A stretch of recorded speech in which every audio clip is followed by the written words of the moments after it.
All right. Okay. So good evening, everyone. So I'm asmollizard, and I'll be doing the vectors crash course math webinar now. And basically, just want to let you guys know about what Inkie actually is. So Inkie is actually a collective that's working towards providing accessible, efficient, and quality academic help for you guys. And through the Discord and the webinars, and soon and many more plans that is in store right now. And through this, we actually want to build a tight-knit and safe community for you guys and also the tutors as well who join us. And also when we want to help you by enhancing your learning, be in this like JC or O level or PSLE stream, and help you maximize your potential. All right. Ultimately, this kind of like project or initiative is to inspire you guys and want you guys to hopefully be able to appreciate the value and the meaning behind what you're learning right now, so that at least for us, we just want to make learning less painful for you guys. All right. So I'm just gonna briefly introduce myself. So I graduated 2 years ago. That's why I'm an aspiring teenager. A few months left. Great times. And then yeah, in more serious now, I studied H2 further math and H2 math in JC, and I was offered to do math and stats in ICL next year. And yes, I'm very happy with my plush fam, as you can see, Snowball right here, and Pinky and Stitch. And yeah, and if you guys didn't know, I've actually set up my YouTube channel earlier this year. It's again a small lizard. And you can follow me on my Instagram just for any updates regarding my videos, or you can if you don't want to ask me questions through the Discord, you can ask me through Instagram, or you can just see me post some random stuff about math or my math videos. It's gonna be, yeah, so that's pretty much it. So without further ado, I'm just gonna start this webinar proper, and I'm gonna begin with basic concepts. And I'm gonna start with the bare basics, the notation. All right. So in vectors, right, you probably see two types of notations, mainly the coordinates and the vectors. So coordinates, you've probably seen them before, especially in your Cartesian equations.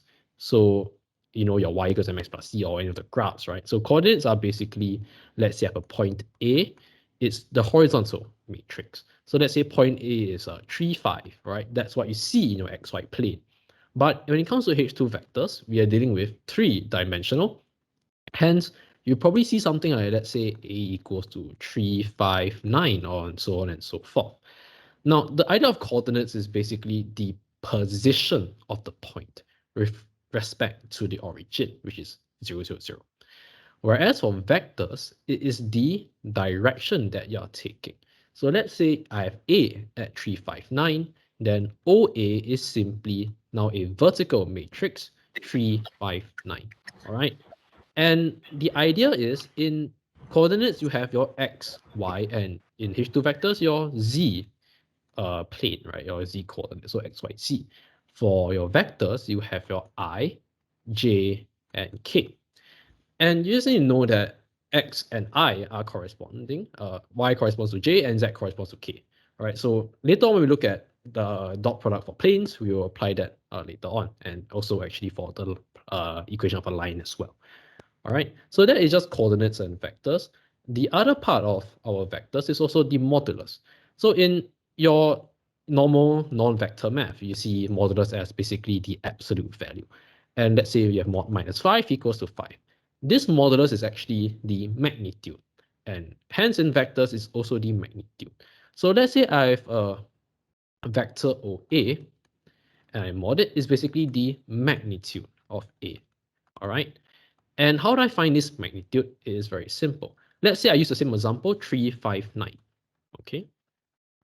And I want to find the magnitude is basically the square root sum of squares. Basically, square root and then the sum of the squares of each number. So 3 square, 5 square, 9 square, which will then give me 100 and no, not 105, is 115. All right, 9 plus 5 plus 81, so 90 plus 25, root 115. Another thing that you should also know, which I actually left out for vectors because I'm quite nervous for this webinar, is that you can also represent your vectors in terms of the tilde sign or in the exam, you see a bold letter, right? So in this case, I mean, you can't write bold letter, so you use this wavy sign or tilt sign. And let's say OA has a vector A, then you can also represent it as this way as well. So there are two ways to represent vectors, either through point to point, or if you've already defined a vector with another letter, let's say OA is actually vector A, then A, you can represent A as a vector itself. And then the third thing that I didn't know I had to actually really introduce this, but I think people seem to forget is that the unit vector. So the unit vector is basically the idea that if I have OA as a vector, and let's say this vector is A, then a unit vector is basically me just adding a hat to it. So a hat is just this caret sign. So this indicates a unit vector. So how do you get a unit vector? It's very simple. Let's say that A, the modulus of A is not equals to -1, right? And the idea is that to get a unit vector of A is basically the vector A itself divided by its modulus, right? Now, this way you would then get a unit vector with the idea that if I were to apply the modulus here, just to prove, then I get mod A over A, and then I'll get back 1. That is why your unit vector for A is basically A over mod A. All right. So that is the simple proof. And one thing to take note about unit vectors is that the modulus of any unit vector is always 1. And this is the key part that students tend to forget, that the modulus of a unit vector is 1. All right. So I'm now start the ideas proper. That was quite simple. And I start off with the most basic idea you see out there first. You probably learned it in your secondary school, and now you learned it in H2 vectors as well. The ratio theorem. So we have these two lines. Let's say my first line is OA, my other line is OB. Actually, just to put it out there, this need not be O, it can be K as well. It doesn't matter. But for ease, for clarity and ease of explanation, I'll just keep it as O. Let's say OA has a vector A and B. OB has a vector B. Now, if I were to draw a line through AB, and I have this point C such that it divides AB into AC is lambda, and C to B is mu. Now, then the direction vector of OC, the vector of OC, which let's say we give it as C, is simply opposite. All right, just remember the word opposite. Why? A is opposite mu, lambda is opposite B. Hence, mu A plus lambda B. Over, then you add the sum together, mu plus lambda. And this is found in your MF26, which I don't recommend you to rely on because it takes time to flip the MF26 and it ruins your momentum. All right, but we'll talk about speed another time. Let's just get the content out of the way. So the ratio theorem is as such. Then we also have the idea of foot of perpendicular. Some of you asked through the Google form, I struggle with foot of perpendicular, or the shortest distance. Now, the shorter distance come about when the distance is, well, when the line that measures the distance, so let's say I have this point A and this line L, then I let it go downwards. The shortest distance basically this line, so let's say AF. And this line is perpendicular to the line L. All right. So this is the idea of foot of perpendicular, where F is a foot of perpendicular, and the shorter distance from point A to the line L is AF. And what you notice is that even in vectors, whenever you have dealing with distance, projection vector, and all that stuff, it always revolves around this right angle triangle and the idea of shortest distance. All right. So that is foot of perpendicular. That is your shortest distance. And now, let's say I have a line, all right? What want to talk about here? All right.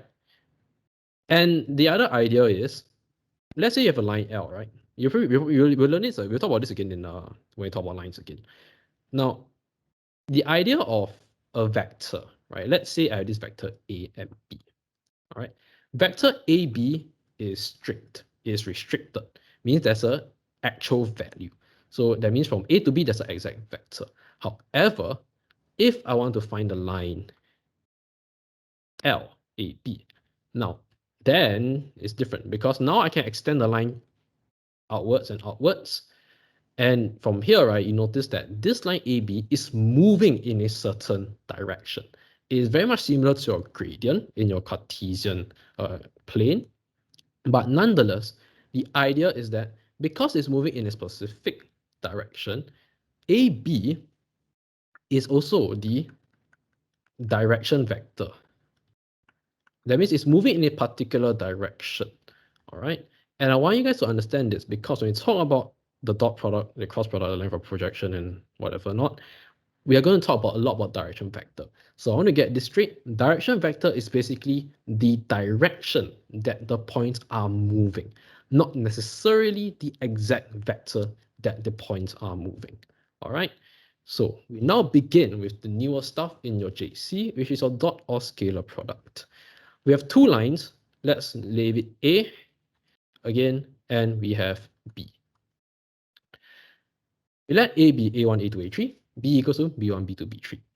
Now, we then have A dot B. The first, and actually rather simple product, is that A dot B equals to A1 times B1, so A1 times B1, A2 times B2, A3 and B3. Add them all together. A dot B is also equals to mod A mod B, magnitude of A, magnitude of B, and cosine theta. Here's the problem. Cosine theta, angle between the two lines. The thing is, you have one angle here, and you have the other angle there, right? You have one obtuse angle and one acute angle. So which one do we use? And here's the idea.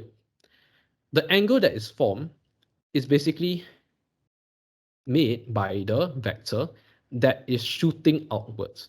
So in this case, you look at A and B, it's going outwards together, therefore this angle here. However, if I were to change direction of B to this direction here, then it will be this angle here. All right, so do take note, that is how you measure the angle when it comes to dot product. All right.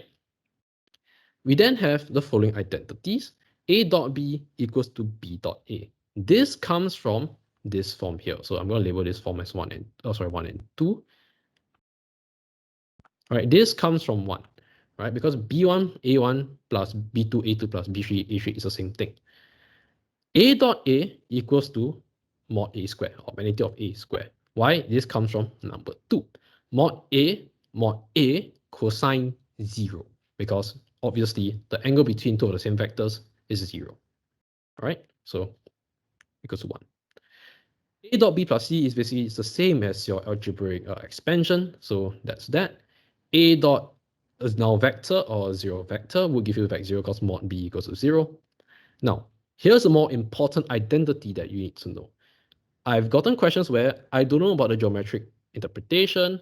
I don't know how to prove, let's say, a certain identity.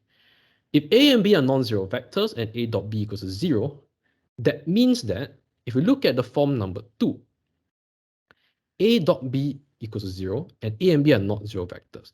That means mod A mod B are not 0, which hints that cosine theta is 0, right? So if cosine theta is 0, it's basically pi over 2 or 3 pi over 2. But because there are two lines, it is pi over 2. And because they are pi over 2, we can say that A is perpendicular to B. All right, so take note of this identity for your dot product. All right, here comes a fun one, cross product. Yes, another product, but here to make there's only these two products. Same thing, I let this be A, I let this be B. Okay, the cross product is very different. First, we have A cross B equals to mod A mod B sine theta, and also a normal vector. So you need to take note is that the dot product gives you a real value, a numerical value, whereas for the cross product, it gives you a vector back. And this vector is perpendicular because it's a normal to each of the lines that you've just crossed. So this normal vector you get is perpendicular to A, is also perpendicular to B. And I'm going to show you how to get the vector from crossing it. All right. So if A cross B, oh my God, can people stop asking to request control? Thank you. All right, so this is how we cross a vector. All right. For the first part, cover the first row. That means you cover A1, you cover B1. Use your finger or you can just imagine yourself. Then, just like your shoelace method, go down and then up. Right. So let's say my vectors here. So go down and then up. So that means A2 times B3, then B3, sorry, A3 and B2.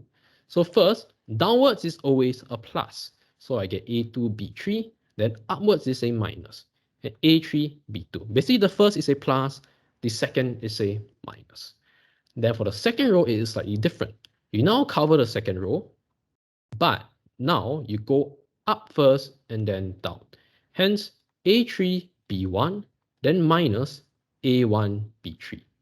All right, then the last row, continue the pattern, cover the last row. Now, last row, down and then up. So A1, B2, then A2, B1. All right, so that is how you cross a product effectively. Again, found near MF26 to cross a product, sorry, to cross two vectors, but it is absolutely wasting your time. All right, so just get more practice. All right, and the vector you get would then simply be mod A mod B sine theta and the normal vector. And to give you a more to provide more visualization, right? How does a normal vector cross product works? So just take out your right hand, like what I'm doing right now. And the idea is that, okay, I'm going to do it from your angle. All right, so the idea is that you're going to basically curl your hand in. All right, so the thumb is the normal vector.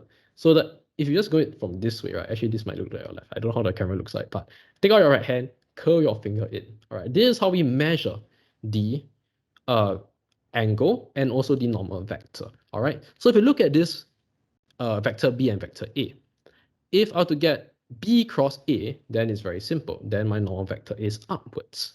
All right. However, if I were to get A cross B, then it's a bit more awkward. All right. Why I would say so. So this is how you cross a vector. Now we move on to the identities. All right. A cross A cross B equals to minus B cross A. Why? Let's say I'm going to just do this vector here. A, and now this way is B. All right, I just reverse the direction a little bit so it aids your understanding. Take your right hand. Start from A, you cross to B. So A, then you cross to B. Normal vector is upwards, represented by your thumb. However, now if you were to try B cross A, you notice that, wait, if I were to do B cross A the same way, I will get this to here. Problem is, my A is in this direction, not this direction. So what do I do? Very simple. The idea is that you want to start from here and end over here, which means that you have to tilt your hand like this and then close it this way. Hence, your normal vector is now pointing downwards compared to upwards for A cross B. That is why A cross B is equals to minus B cross A. And that is the cross product in a nutshell. All right. A cross A is 0 vector because sine 0 is 0. Then same thing, A cross B plus C equals to just a normal expansion. A cross the 0 vector will give a 0 vector. Now, here's another identity for the cross product. If A and B are non-zero vectors and A cross B equals to 0 vector, what could it mean? Mod A mod B not 0, and is the normal vector is definitely not 0. Sine theta is 0. So if sine theta is 0, it means that the angle between the two lines are either 0 or pi, right? So it means that A is parallel to B. All right, when A cross B equals to 0. All right, so that is the two identities you need to know. One for cross product, one for dot product. All right, so I'm going to start off with an example. And basically we have OA as vector A and OB as vector B. Magnitude of A is 3, magnitude of B is 5. And a very weird identity, they give you the modulus of 3A minus B equals to 10. And they want you to show that A dot B, this is a dot, equals to 1. So that is a certainly interesting question. What is the idea there? So you may not know where to start, right? You might just try to start with A dot B and then get nowhere, right? Because you don't have the angle for A and B. What you should do is use the odd identity here. All right. So the odd identity So the odd identity here is the 3a minus b. What you should do is 3a minus b dot 3a minus b. All right. From here, you know that this is basically the a dot a identity. Therefore, you get mod 3a minus b whole thing square, 10 square, 100. What do you do then? Expand on the left, right? So I'm going to bring you guys through very slowly, although you might want to be faster in the exam. 9a dot a minus 3a dot b minus 3b dot a plus b squared. All right, because b dot b. All right, so that's that. All right, yes, I skipped some steps. I can skip a lot more. So 9a dot a basically, this will be basically mod a whole thing square. So 9a dot a is basically 9 times 9. So I get 81. B square is plus 5.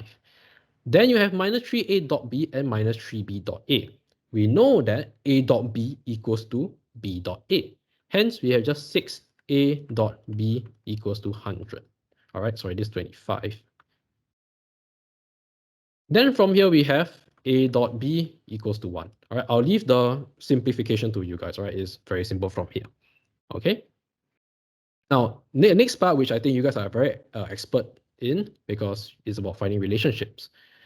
I say that very sarcastically. So we have mainly the parallel and perpendicular lines. All right. And it brings back to the idea of using the cross and dot product. All right. So if we look at parallel lines, it's basically you want to prove it by A cross B equals to the 0 vector because it's the sine theta.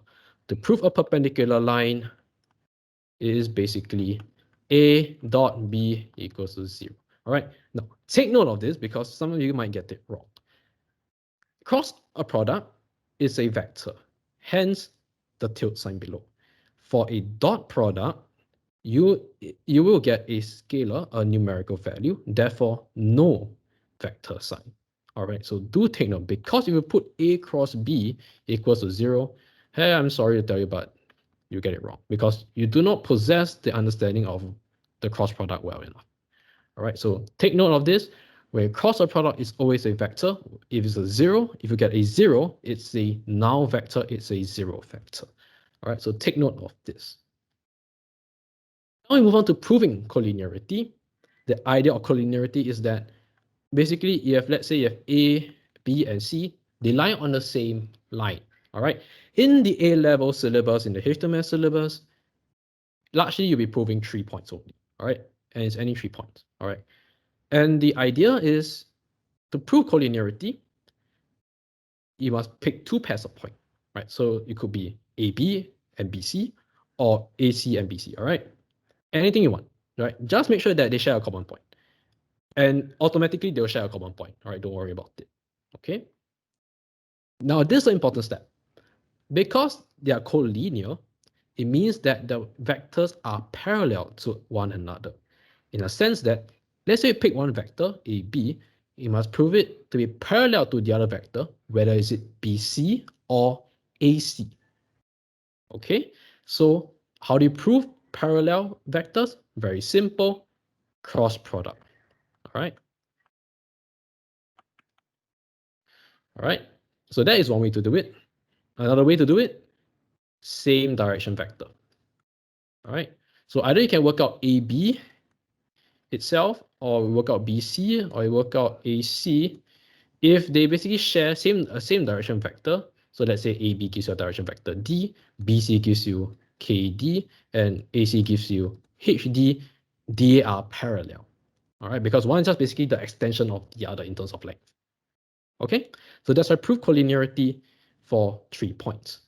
And let's bring up another example where now we involve a parameter or an unknown.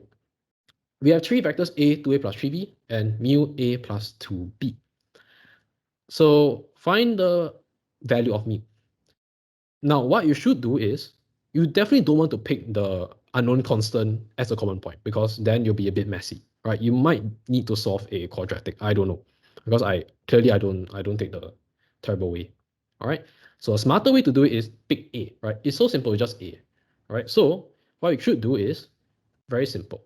you want to prove something is parallel, right? If 2 points are parallel, if 2 lines are parallel, one vector is basically a scalar multiple of the other vector. So what we have here is, let's say I pick this point and this point first. I'll get a plus 3b. All right, 2a plus 3b minus a. On the other side, I'll get mu minus 1a plus 2b.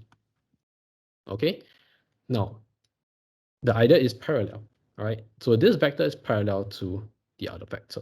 All right, okay, it's going to be a bit messy from the start, so it's okay. So what does this mean is that we have mu minus 1a plus 2b basically equals to ka plus 3b, right? Because one line is basically a parallel to the other.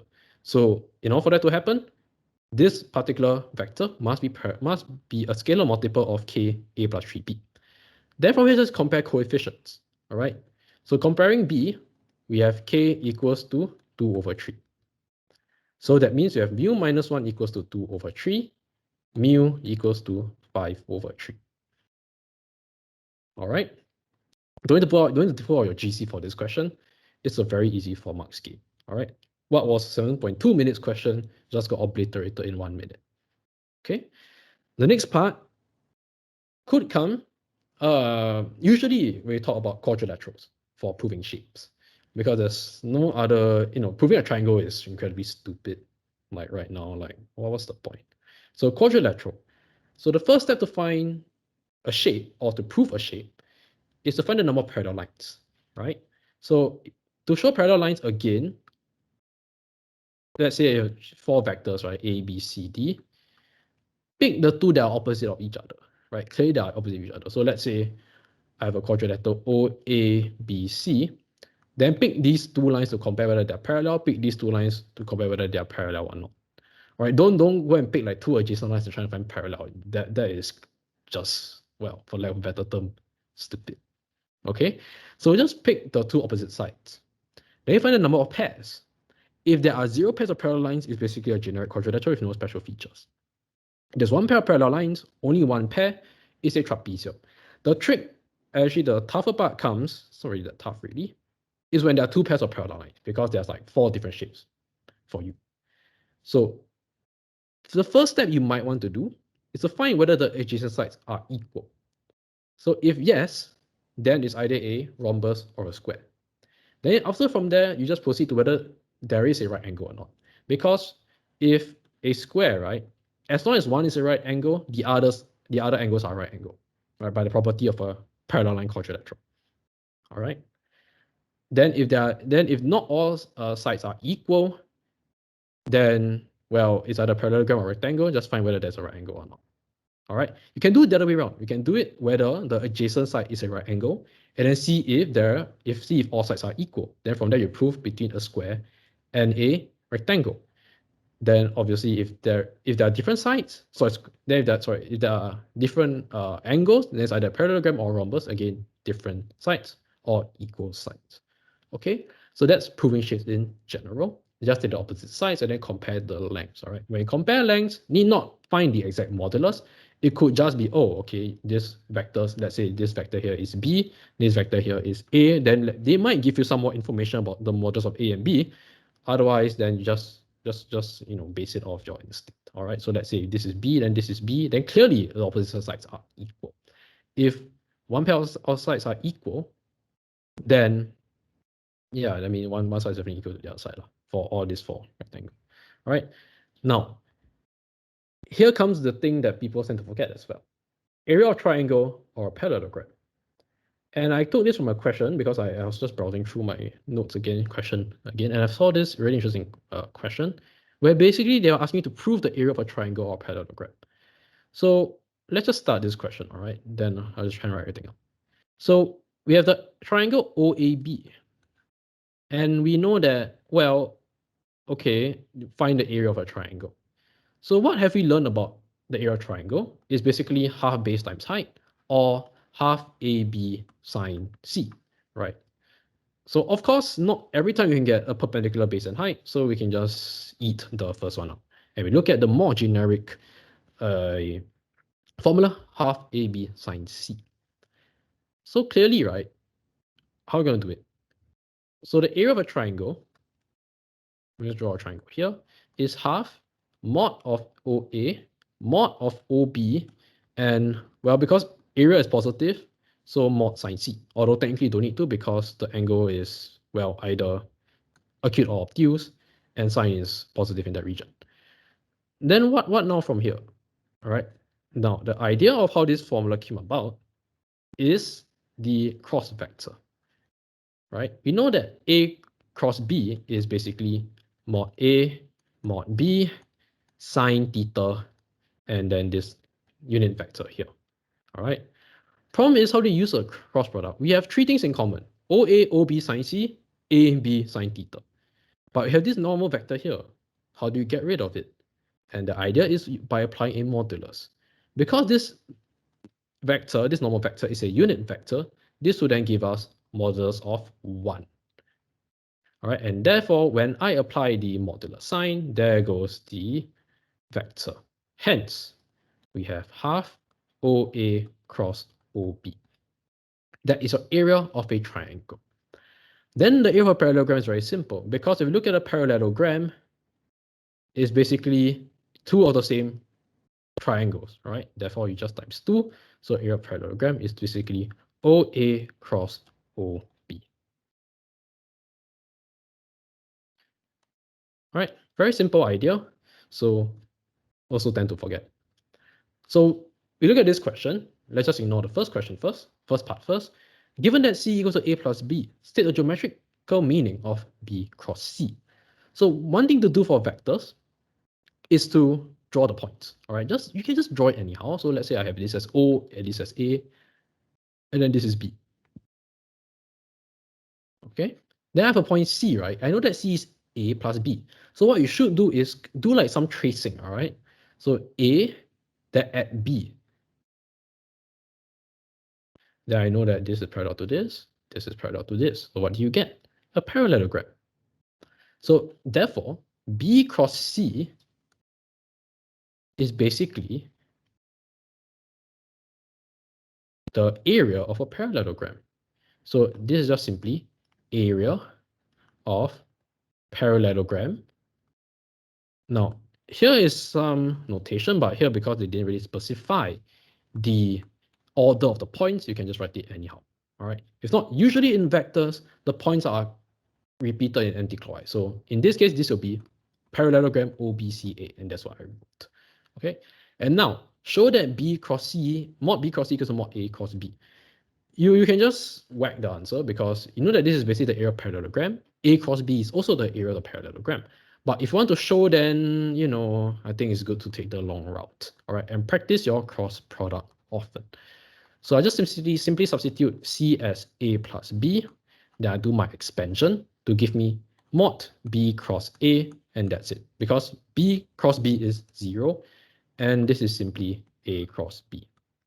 All right, with the modulus sign. Because this will give me minus A cross B. But because I apply the modulus to the minus 1, it gives me back 1. All right. So very simple. Now, so that's part 2. Part 3, linear relationship. So when I say linear relationship, is usually a line. All right, that's the first clue. So how you do it is very simple. We have this identity that they've kindly given us, A cross 2B equals to D cross 3A. And what I'm going to do is I'm going to bring everything to the same side, because when they ask for a linear relationship, you want to get something equals to 0. All right. Now I'm going to pull a move.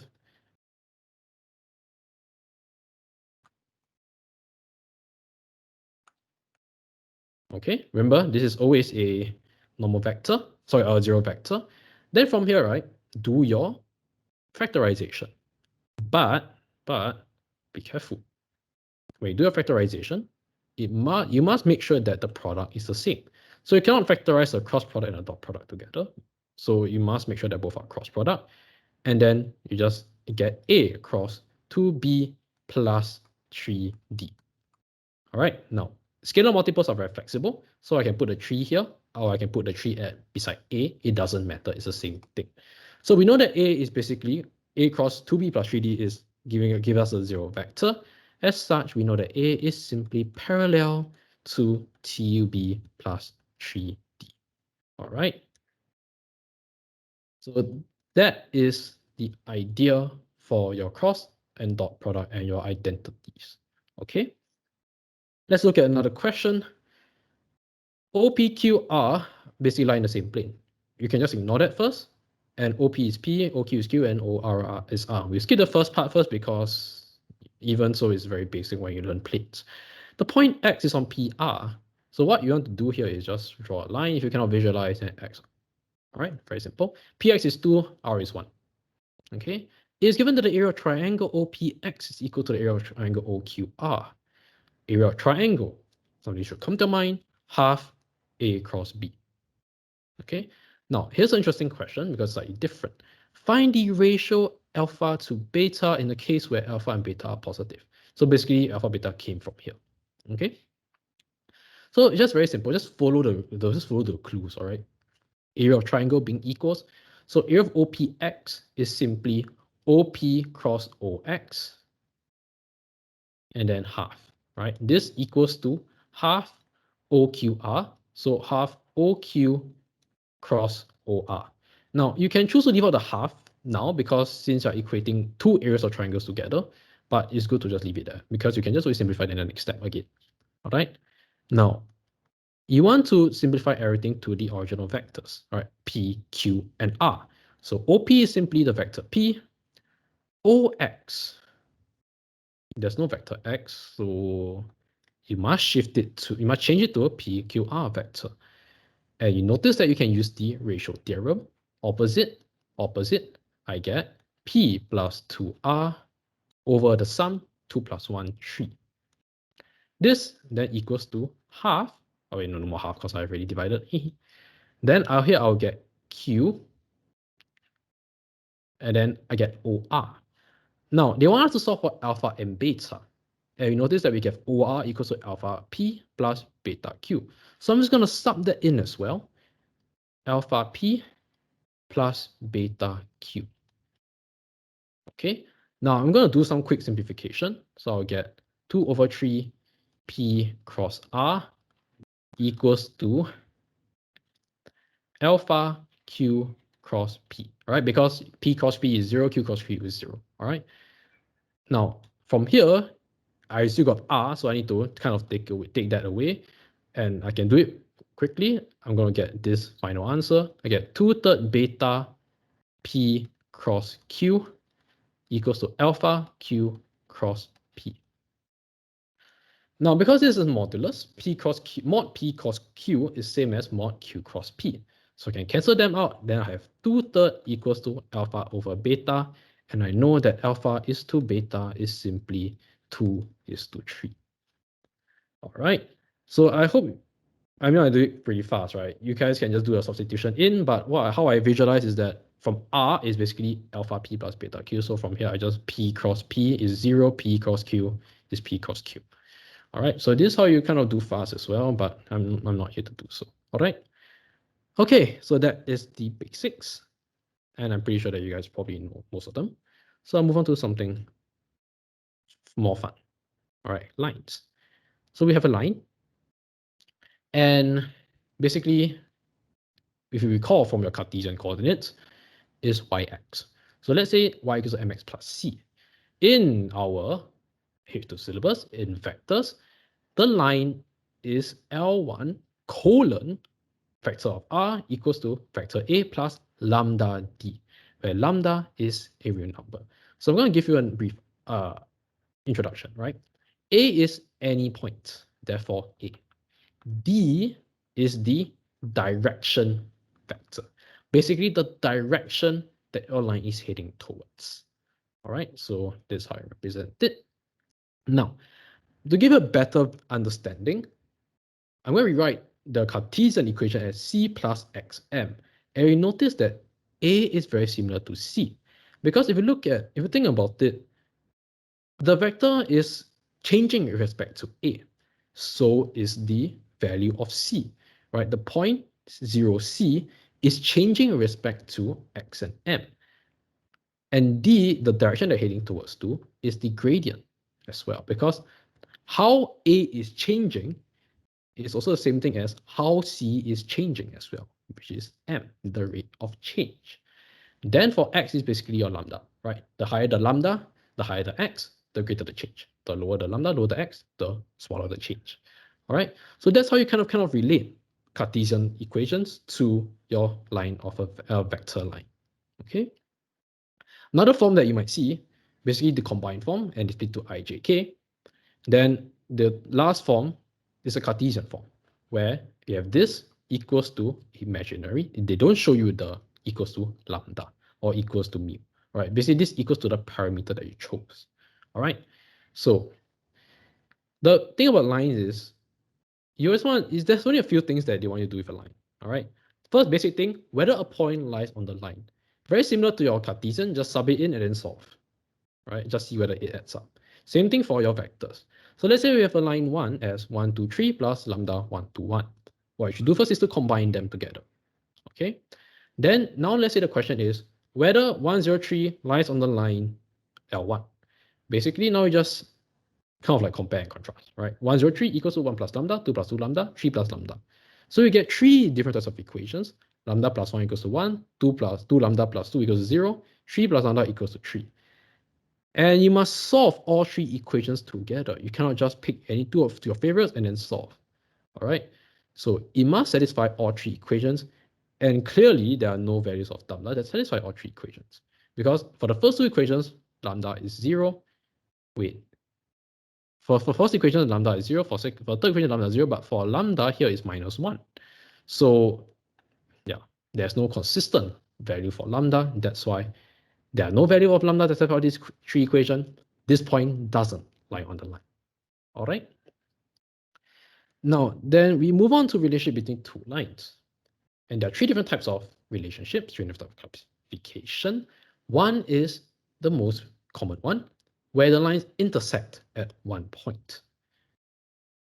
2 parallel lines. All right. Again, they have the same direction vector. Because they're moving in the same way, they'll never meet. All right. Therefore, they're parallel lines. The other way to prove it is mod A cross B equals to 0 and A cross B for the modulus give you back the 0 vector. That's how you prove it. Alternatively, just look at whether they have the same direction vector. All right. Just a note about the direction vector. You try to prove that, let's say L1 direction vector of L1 is basically the scalar multiple of the direction vector of L2. All right. It can be, let's say, 1, 2, 1. The other one can be 2, 4, 2. They are still parallel, right? Because they're moving in the same way. All right, which is 1, 2, 1 or 2, 4, 2, however you like to see it. The third relationship is skew lines. Basically, not parallel, doesn't intersect. It's just basically 2 random lines that just exist. Okay. All right. Now, we look at how to solve point of intersection. Let's say for the first relationship. Let's say we have the second line, r equals to -1, 0, 2 plus. Now, we leave another line, use another variable.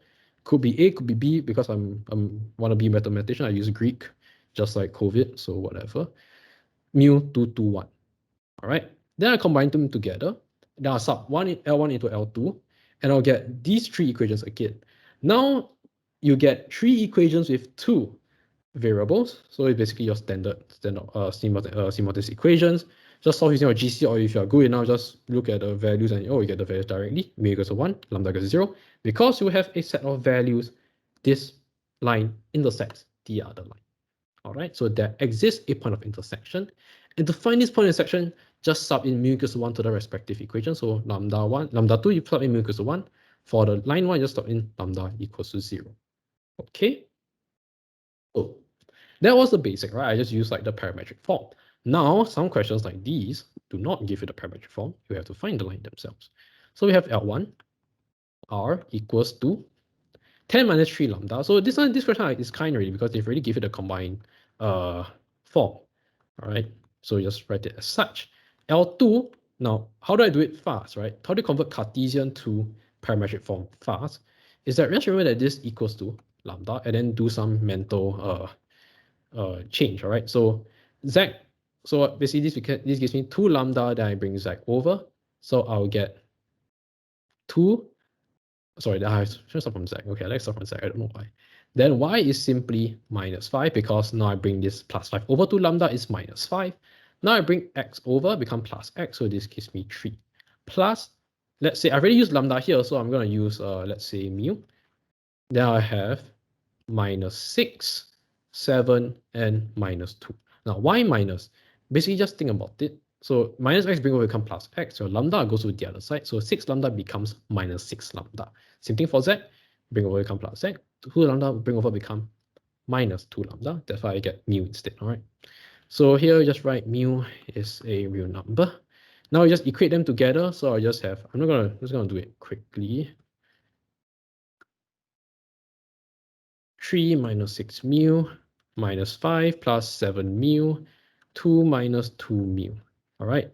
Then I'll get lambda minus 2 mu equals to -1. A 4 lambda minus 7 mu equals to -2. Minus 3 lambda plus 6 mu equals to -7. Yep. Then I'm just going to solve it from here. So I have mu equals to 4/3 minus 4/3, and lambda equals to 11/3 minus 11/3. I think that's the answer. I might be wrong. 44, 28. That is 16. Who cares? Something along these lines. I'm not in the mood to solve right now because I got a lot of things to compare. But yeah, so I think just solve directly. I think I made any careless mistakes, did I? Sec 3, 6 minus 2 minus 7 minus 5. Yeah, these seem correct. Okay, whatever. Just find a way to solve. Then I think there's no solution. Yeah, I don't think there's a solution, but whatever. Who cares? Okay. Now, length of projection. Yeah, I think there's no solution there. Yeah. Okay, seems like there's no solution. Now, length of projection. Now we bring back the idea of the right angle triangle, but let me just bring you through the theory. So we have the length of projection. The idea is, let's say I have this line A, this vector A, and then this line, which need not be an exact vector, just need to be a direction vector, just following the direction vector, let's say B. Okay, so the idea is if I want to project A onto B, the vector A, which must be an exact vector, onto B, is simply shining a light downwards onto A, have its shadow land on B itself. So the idea is you shine a light, then you get a shadow that is from here all the way to here. And the reason that you get a right angle triangle, because this point here is vertically downwards to L. That is why you will get a right angle triangle for a length of projection and for a projection vector. So length of projection, let me just show you the proof. All right, let's just label this as point F. All right, we have KB equals to mod A cosine theta. How do I get KB? Now we know that this line has a direction vector B. So this line here, so let's say OF is KB, right? So that's how I get mod A. Mod KB is basically mod K mod B equals to mod A cosine theta. That's from your trigonometry cosine identity. Then I make sure that the length is positive. So mod cosine theta, I put a modulus there because cosine theta can be negative. And if I have to recall, your A dot B is simply mod A mod B cosine theta. So I'll get mod A dot B over mod B. And because mod B is a numerical value, I can put it inside the scalar, so inside the dot product, and I get A dot B hat. And this is your length of projection. All right, A dot B over mod B, or the parent form A dot B hat. Okay.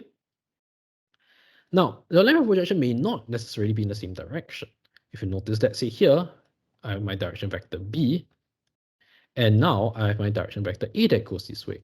If I were to shine a light source here, I'll get the red line down, right, from here to here. Similarly, all right, we know that this is theta, but this is pi minus theta, right? But it doesn't matter because again, same idea. We have minus KB because it's now in the other direction, so it's minus. Then we have mod minus K mod B, simply mod K mod B. Then mod A cosine pi minus theta.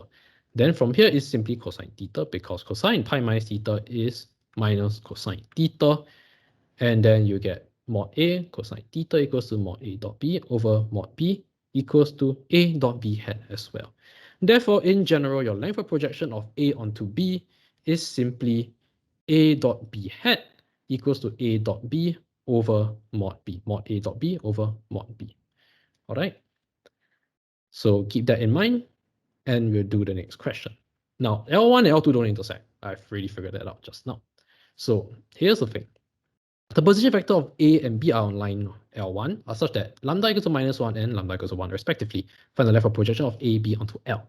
So you're basically taking AB and then shining it onto L2.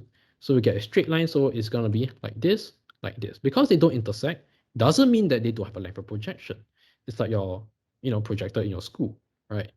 They don't intersect for obvious reasons, but they still have a length of projection because this is basically the screen, all right, or the shadow that you'll get. So nonetheless, right, what you can do is you can just bring the L2 up, so you can just push it upwards such that they intersect, which if you feel more comfortable doing that, go ahead. Otherwise, it's actually the same thing. So A, B onto L2. Now, for length of projection, the vector you want to project must be exact, but the screen need not. All right. So AB must be exact vector. So let's find AB. You know that A is -1, B is 1. So I don't have to really find anything. I know that AB is simply 2 of -3 and 4 and -1 equals to -6, 8, -2. You can do the long way, but you realize that you just find the coordinates of OA, find the vector of OB, then you minus them, you realize it's basically the same thing. Okay, so from A to B, that is the vector. What I do next is, now I want to find the length of projection of A onto B, AB onto L2. So I get AB, then the direction vector of L2, which is -6, 7, -2. Then I must divide by the modulus of the direction vector, which is 36 plus 49 plus 4, which will give me 89. All right, then I'm just going to simplify. So I get 36, 4, 56. So that will give me 96 over root 89. And this would be my length of projection. You can either leave it in 3SF, otherwise just leave it as the exact form. All right. Now the opposite length of projection. I added this in because this will save me a lot of time later on.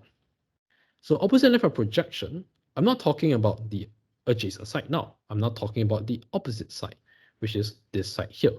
Let's label this as side C.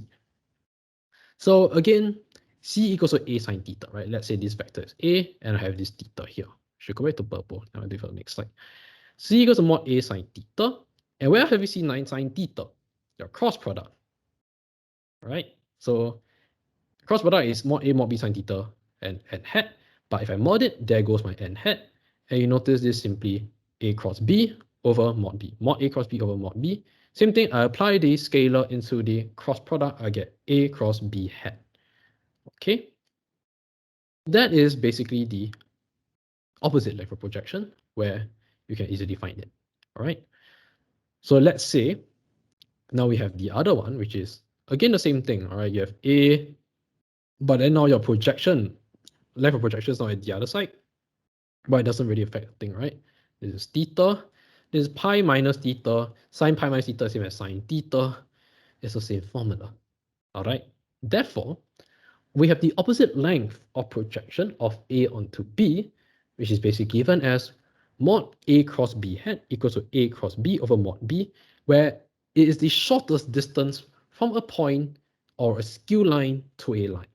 All right. Now, then we come back to this question, which I skipped just now. With reference to the origin, basically AB again. State the shortest distance from B to line passing through OA. So just draw the line now. So if OA, you have OB. So AO, A, and then B. Shortest distance, basically perpendicular distance. So for perpendicular, go up, right angle, and now you're looking at this distance here, which is the opposite distance. As such, shortest distance is simply, now be careful, it is vector B onto A. Therefore, vector B cross A over mod A. All right, so be careful. It's not always A cross B, A dot B. Sometimes they trick you, B cross A, then you lose that 1 mark. So it is kind of a sneaky question. I give them that, but otherwise, just don't get fooled.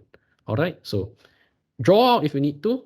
Otherwise, you can just remember that it's the opposite side. You can just visualize in your head, or opposite side, cross product. And I just want to bring up a misconception. All right, it's actually also part of theory. What some of you might do is, oh, B, right, onto OA. Okay, I'm going to find a normal vector to OA and then use all that perpendicular nonsense over here to find that distance. That's not for this question, it could be for another type of questions as well that ask you to find the shortest distance from a point to a line. And this is wrong. Because, right, the normal vector to a line, there are many normal vectors. One example could be this way, or perpendicular. One could be going downwards, which is also perpendicular. Or one could be going upwards, which is also perpendicular. So actually for lines, there are many, actually I think it's infinite number of normal vectors that is perpendicular to line. All right. So when it comes to shortest distance, use the formula opposite length of projection, A cross B hat. All right. Then we move on from our length of projection to our projection vector. So same thing. Okay. We know that this is OA, then we give this as F, this direction is B, and let's label this as L. Okay, now we know that OF is basically the length of projection. But this time around, I'm not going to add the modulus for a very simple reason, because I'm not looking at directional length, or as some of you might know it, displacement in the direction of B. So that is why we now take away, because if you notice for the triangle on the right, this side is going, the direction vector is B towards the left, but then your projection vector or your length of projection is going the other way. All right, so that's why we now take away the modulus, we now leave it as the bracket form. So if the direction here, we give it as A dot B hat, or let's say we make it easier, we label this as K. And we know that if the direction vector has a magnitude of H, then the unit direction vector would be mod B over mod B. So the vector itself, B over mod B, will give us 1. All right. Then because we know that the length is, let's say, K, and the unit vector is B, we just need to do K times B. That is why for projection vector, we get this is K, then this is the unit vector of B. And that will then give us the projection vector. All right, A dot B hat equals to A dot B over mod B times B over mod B, or alternatively, A dot B over mod B square equals, times your vector B. Now, don't forget A dot B gives you a numerical value, and mod B is a numerical value, so you get a numerical value. That's why there's no need to dot or cross the A dot B hat and then dot or cross B hat again. So let's look at this question. The origin O and the points A, B lies in the same plane where okay, so same old story. I have OA, I have OB, this is vector A, this is vector B. Mod A, mod A is 1, mod B 2, so if you take it easy, mod A equals to 1, A is a unit vector. So do take note of this, because there are other parts of the question that we're going to go through, I think, that might ask you for the geometrical meaning, and then, you must know that mod A equals to 1. All right. And the angle between A and B is pi over 3. The point F is foot perpendicular from A to B. So let me just draw a little. The point F is a foot perpendicular from A to the line segment. Okay, yes, got that. Find OF in terms of B only. So we have a right angle triangle. We have the exact vector OA. So cross product or dot product or length of projection can come about. Because they're asking you for the vector OF, it is the projection vector. All right, that means we have to apply the formula A dot B hat. So I'm going to write A dot B over mod B square, then times the vector B again. This will then give us mod A, mod B, cosine theta, cosine pi over 3, over 4, then mod B. Cosine pi over 3 is half, so half times 2 times 1 is 1/4 B. All right, there you go, 4 marks. Wonderful. Vector's so easy. Okay, sorry guys. We now move on to the opposite projection vector, which does not exist. I mean, there's no formula for that. Why is that so? Okay, let's bring back, all right? Opposite length, A cross B over mod B equals to A cross B hat. If C is H, so basically this is C, then C over mod C equals to 1. Opposite vector is an A cross B hat and then C hat. And this is an eyesore. Because once again, when you cross a vector, you get a vector. Then what does this mean? Vector and next to another vector. It's not a dot product, it's not a cross product, so what it doesn't make sense, right? Therefore, there's no such thing as a opposite projection vector formula. All right, so there are two ways to do it. All right, one way is to use the projection vector and then find AF. Another way to do it is to use your dot product and involve a perpendicular line. I will try to show you both methods, but I prefer the projection vector method. All right, so let point A be 652 and F be the full perpendicular from A to L1. So this is A, then this is L1. All right, now, reason why I don't put O here, it's very simple. Because the origin may not lie on L1. If you notice, it doesn't. So how do we do it from here? Very simple. Just find a point on L1, any point that you like. In this case, they've given us 1, 2, 3, therefore I use 1, 2, 3 here. Now I find this direction, now I find this vector, exact vector, which is basically how I do it is very simple. So I 1 to 3 to A, right? So 1 to 6 is 5, 2 to 5 is 3, 3 to 2 is -1. So this is the vector, let's say I label this point as C. CA is 5, 3, -1. Then I just perform my projection vector, and I can do it even faster, but I'm not going to. So I have projection vector, which is basically CF, equals to 5, 3, -1 dot the direction vector 1, 2, 1. All right, everything to do with lines, direction vector. Then you then have mod of the direction vector, which in this case is 6, so is b squared, so 6, then times 1, 2, 1. All right, so the top basically gives me a 10 over 6, so I get 5 over 3, 1, 2, 1. Then to find AF is very simple. AF is well, A to C plus CF. Then A to F is basically -5, 3, plus 1, and then just do that. All right, so I'm not going to continue this working. Instead, I'll show you the other method here. So this using projection vector, this using ancient method. Just kidding, perpendicular dot product. Okay, so we know that F lies on the point L1. So that means we can represent OF as a vector. But instead of doing that, what you can do is, because AF is perpendicular to L1, we just need to compare to the direction vector. As such, we just need to look at the point of CF, right? Which is basically lambda 1, 2, 1 for an exact value lambda. All right, and I know that AF is another vector, and I can find that vector because I have CF. So I have AC plus, okay, now I just, wait, AF is basically, wait, do I need to? Okay, fine. I think I need to. Yeah, that's why I hate this method because a lot of thinking is involved. Okay, fine. Just find OF because why not? So OF is simply 1, 2, 3 plus lambda plus 2 lambda plus lambda. All right. Then I can find AF, which is basically OF minus OA. I hope you guys know that. We should then be lambda minus 5, 2 lambda minus 3, and lambda plus 1.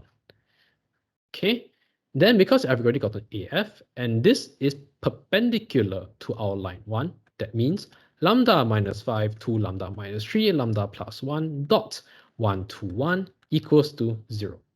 So I just solve lambda minus 5 plus 4 lambda minus 6 plus lambda plus 1 equals to 0. I get 6 lambda equals to 10, lambda equals to 5 over 3. And then you realize it's basically the same answer as just now. Right? So that is two ways. I know I say so. I know you can choose either way, but the idea is that you might want to be familiar with both ways. Just keep this in the back of your mind because sometimes if you might need to use this method instead. All right. And now we then move on to finding the angles between two lines. All right. So we have two lines again, and we have two possible formulas that involve angle, right? Sine theta and cosine theta. One's a dot product, one's a cross product. So if A dot B equals to mod A mod B cosine theta, A cross B is mod A mod B sine theta and hat. So which formula should we use? If you notice for our cross product, there's a vector, right? So it's very difficult. And you might think, okay, I'm gonna mod this and I'm gonna get rid of the mod, but then you'll be modding sine theta as well. Then again, how are you gonna ensure that theta is positive? Is theta at an acute angle or is theta at an obtuse angle? And it's sine theta, so sine is positive for all, which just gives you another reason why we don't use a cross product, right? Because at least for the cosine, if cosine theta is a negative value, it's a obtuse angle. If cosine theta is a positive value, it is a very acute angle. All right. So continue from the just formula, you just get angle between two lines, theta equals to cosine inverse A dot B mod A mod B. And this A and B are your direction vectors that of the two lines. All right. So take note, is you need not give the exact vector, it's just the direction vector that you're curious, they're interested in.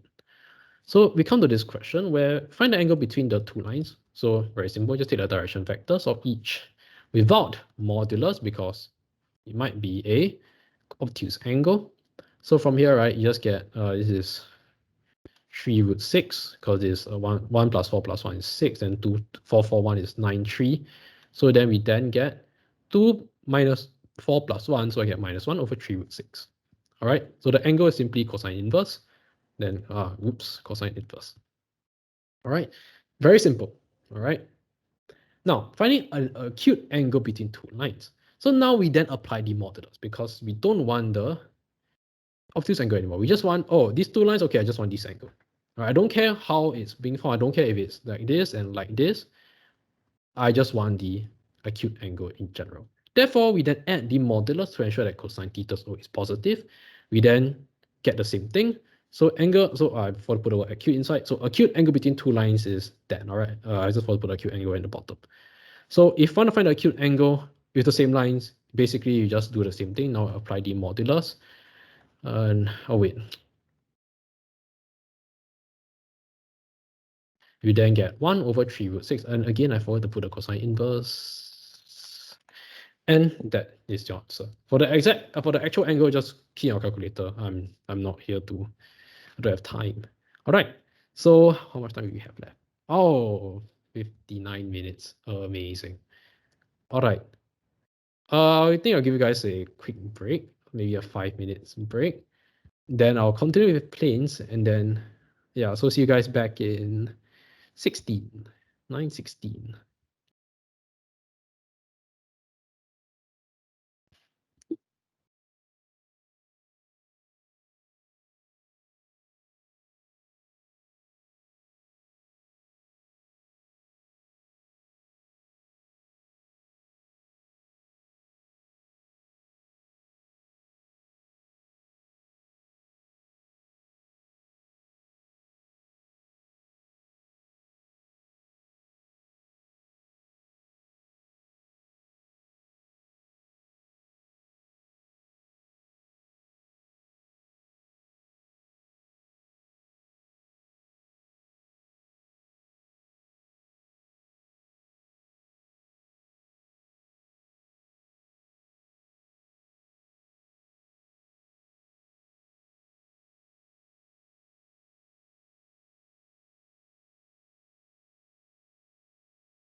All right, what time is it now? Okay, we have another half minute. Then we'll continue with planes, which is not that difficult because if you master the understanding of lines, planes wouldn't be a big problem. All right, so if you ask me what part of vectors is the most important, I would say lines, because a lot of things they're gonna do in in planes is gonna be with lines. And the reason why is that you're gonna use a certain form more. All right, so it's 916 and I'll continue. So planes. And the idea of planes is that instead of having one direction vector like lines, you now have two direction vectors. So you now have, let's say this is the first direction vector, right? Then now your points will be along this line. But now once you add the other direction vector, your points will now be here, will now be, I can draw one more direction vector here and here. And the idea is that you have a plane or plate that is ever extending, right? It just keeps extending just far and wide, all right? But for visualization purpose, just draw like a plate, just an oval, all right? That would do, okay? So we have the parametric form, pi 1 equals to r equals to a plus lambda, d plus mu f, lambda mu r, real numbers. Then there are two more forms, right? The other form is the dot product form. The third form is the Cartesian form, all right? And we're going to go through each form very briefly.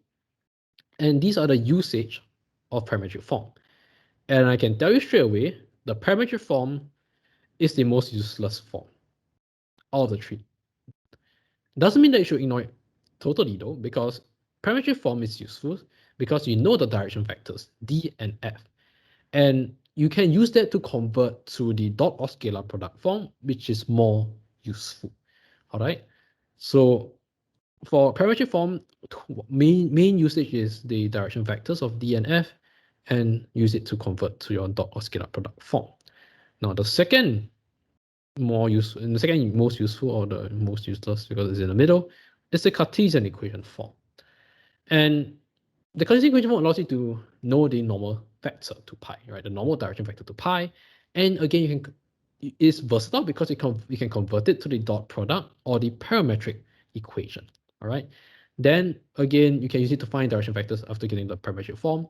And another benefit of the Cartesian equation form is the ability to find a point that lies on the plane, or finding the intersection of intersection between two planes. And this is the main usage of Cartesian equation, along with the conversions to dot scalar product, and rarely the finding of direction vectors. All right, but I'll show you some examples later on. Now, the big boss form is very useful. And why do I say that if you have a good grasp on lines, you have a good grasp on planes? Because you'll be using this scalar product form a lot more, where you've already converted a parametric form with two direction vectors into one normal vector with no parameter. So if you notice the scalar product form, there's no parameter, it's just r and a vector and a value, a dot n, right? So this a dot n equals to some value k.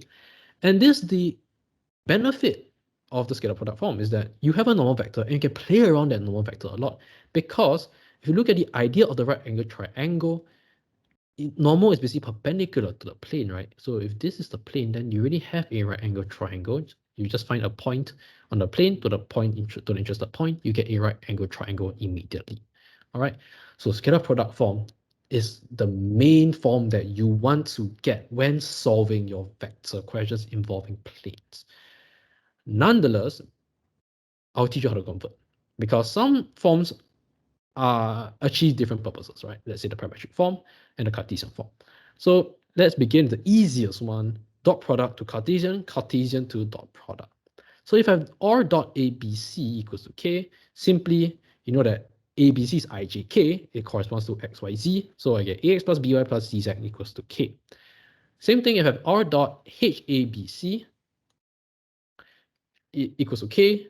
I just want to let you know that this k is different from this k, so different case. Then ax plus by plus cz equals to k divided by h, because I'll get h ax plus by plus cz equals to k. All right, then you just divide from that. So it's very simple, right? It's just corresponding. I correspond to x, j corresponds to y, and k corresponds to z. Then the reverse is very simple. If you have alpha x plus beta y plus omega z, then if it equals to k, then it's the same thing. All right. So dot product Cartesian, piece of cake. Problem comes when Cartesian to parametric. Okay. Now, let's say after the equation x minus 2y plus 3z equals to 5. How do I get the parametric form? Very simple. Go to your simultaneous equation solver, put this equation in, leave the other equation at 0, 0, 0, 0, and you get the answer already. All right. A faster way is to just plug in the value. X equals to 5 plus 2y minus 3z. From here, I know that the Cartesian equation of this plane is simply 5, 0, 0 plus lambda 2, 1, 0 plus mu minus 3, 0, 1. All right, because I just let y be lambda and z be mu, then that's it. All right, so that's how you convert Cartesian to parametric, either through whacking it or through your GC. Now, I have another Cartesian equation, x minus 2y equals to 5. No more z. What happens? Actually, the same thing. Key into your GC, but if we're using GC, 3 variables. Because you're dealing with I, J, K, X, Y, Z, you must key in 3 variables, although there are only 2 variables in the Cartesian equation. Because of this, you will then be able to get 2 directional vectors instead of just 1. Nonetheless, I prefer to solve it by hand. Then x equals to 5 plus 2y, and z can be just be itself. Right? Because z doesn't affect the Cartesian equation, so I don't care about whatever the value of z is. All right. So now I then have pi r equals to 500 plus then mu, actually just show alpha 210 plus beta 001. All right. So that's how I convert from Cartesian to parametric. Just remember every time you use GC, 3 variables no matter how many variables you have in your Cartesian equation. All right. Then parametric to dot product, where we have pi 1 r dot n equals to a dot n equals to k. I'm just going to add the k in just in case people forget that a dot n equals to k, where a is any points on the plane. Oh, parametric dot product is very interesting. All right, we know that our parametric equation is simply pi 1 r equals to a plus lambda d plus mu f. All right, now again, if you think about this, we have a plane, right? We have 2 directional vectors. Okay. Then we want to get a normal vector, right? So this normal vector shoots outwards. Then what we know about the normal vector to the plane is perpendicular to the plane, right? So because of that, this normal vector must also be perpendicular to the directional vector d and also perpendicular to the directional vector f. So what does this entail? We know that normal vector is perpendicular to d, also perpendicular to f. What we can do is d cross f to give us the normal vector. All right, actually a multiple of a normal vector. All right, and what I want you guys to understand is that if you recall the idea of a cross product of the right hand rule, then you notice that that is how you basically find a dot product from the parametric form. But this is also not limited to the parametric form. If you want to find a dot product for a plane, you just need to find 2 of its directional vectors, the 2 directional vectors. All right, so not just limited to your parametric equation, sometimes you need to find those directional vectors yourself. Okay, so that is the dot product. Parametric to dot product or finding dot product. One more thing I need to tell you guys about the dot product. This normal vector n is unique in the sense that it is scalar, it is unique in the scalar sense. So what do I mean is that if your normal vector is, let's say, a vector A, and let's say your plane has a normal vector Ka, let's say you cross the 2 products and you get Ka, you are allowed to use r dot A. Actually, you shouldn't really use A because A is in there. Okay, let's say D. No, D is in there as well. Alpha. No, I can't use alpha. G. Okay, not very good with letters, English letters. All right, so if your normal vector is vector G, and let's say your cross product gives you KG, okay, that was accidental, then you're allowed to use R dot G equals to A dot G. It is allowed because the normal vector is still a directional vector, right? Like it depends on the length now. So if this is your direction vector, the other direction vector is long, then it's the same thing, right? It still goes in the same direction. All right. But here's the thing. If let's say your direction vector is 103, sorry, your normal vector is 103, then 113 is not your normal vector. So it must be of the form valid normal vectors are K103 and nothing else. All right. So whenever you're doing a question and let's say you're doing the shortest distance or whatsoever, always remember that the normal vector is only of the form K and the normal vector that you refound. All right. Why did I bring that up? Because there's an example later that might give you the misunderstanding. All right. But here's how you convert. So I gave parametric the most basic shape, the rectangular shape, because there's really nothing much you can do with it except for finding direction vectors. You convert parametric to dot product, which you give it a star because it's actually the star of planes. Then from dot, you go to the Cartesian. From Cartesian, you can go back to dot, and the Cartesian can give you back to parametric. All right. Just take note, you can't go from dot to parametric because there's like infinite pairs of vectors that can give you the normal vector. You just don't know which one.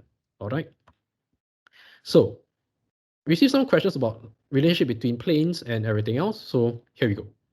So relationship between line and a plane.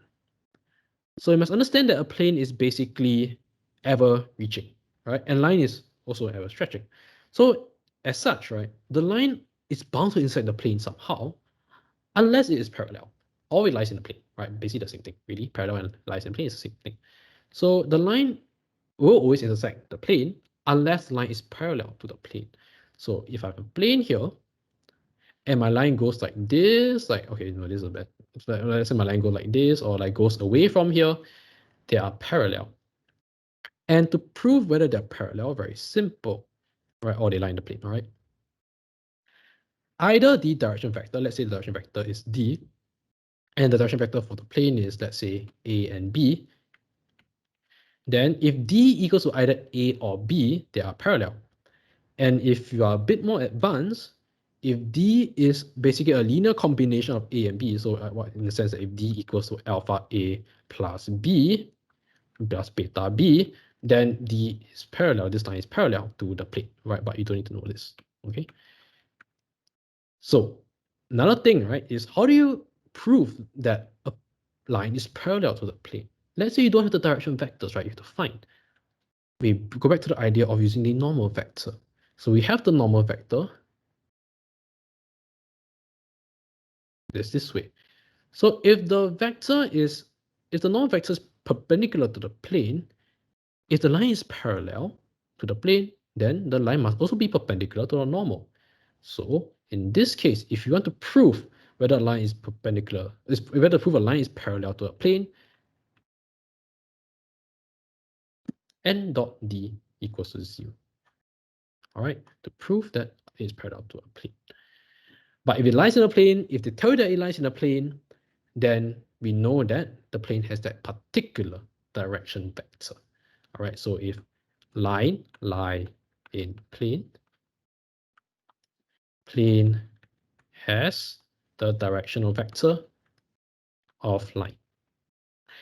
Now, intersect. All right, to find whether a line intersects, again, use your dot product. All right, just put the equation of line into L into R. So let's say I have 102 plus 3 lambda plus, let's say let's leave that as 0, then plus 6 lambda dot ABC, let's say 1, 2, 3 equals to, let's say 5. I'm just putting random numbers in. Then 1 plus 3 lambda plus 6 plus 18 lambda equals to 5.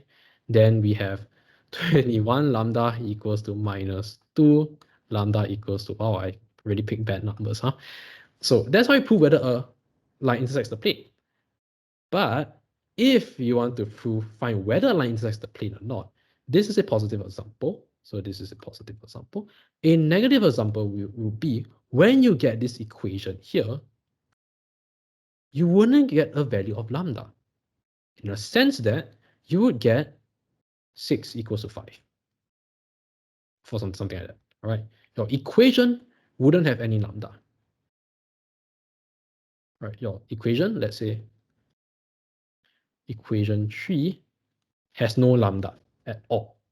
Then that is when you know the line doesn't intersect the plane. All right. So that is the idea between line and plane. So we have this question. L1 passes through point A with a position vector 1, 3, 2 and spread out to t squared plus 1, 3. And the Cartesian equation plane is tx minus 2y plus z equals minus 3, where t is a very constant. It is known that L1 and P have no point in common, means that they don't have a point of intersection.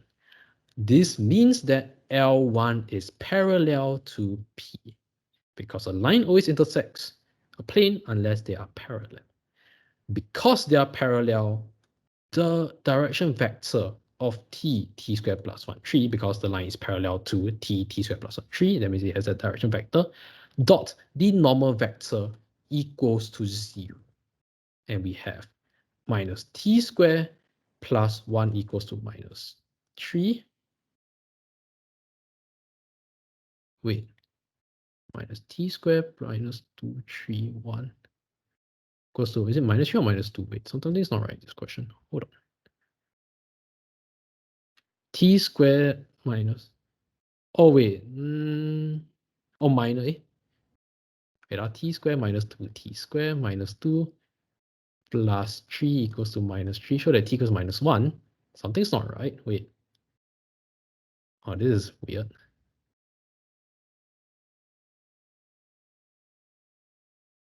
Okay, so I get minus t squared minus 1 equals to minus 3. Sorry, something's not right. I think yeah, it's kind of broken, but whatever. Then I get 4 equals to t squared. T equals to plus minus 2. Oh my god, wait, something's not right. They're like messed up. Oh, this is amazing. Hold on, 等一下。T minus 2, 1 minus 3. Oh, no. This equals to 0. Wow, wow, I'm stupid. Okay, great. Wait. Okay, sorry. It's so yeah. So L1 is parallel to P. So t squared plus 1, 3, the direction vector of L1, and the normal vector, when you dot them together, it must be 0, right? Because they're perpendicular. Yeah, silly me. So I then get minus t squared plus 1 equals to 0. Then I get t equals to plus minus 1. Now, then the question asks you to show that t equals to minus 1, which means that you need to reject the positive value. That means you have to put it back in. All right. So what you do is just put it back into the Cartesian equation. You get x minus 2y plus z equals to minus 3. Then how do you reject a value? The idea that they have no common point. That means they don't intersect. And from here, you just take, 1, 3, 2. Okay, so we just look at whether 1, 3, 2 intersects L1 or P. So, okay, 1 minus 2 bracket 3 plus 2. This gives me, it gives me minus 3. That means that the point A lies on both L1 and P. Therefore, reject T equals to plus 1. All right.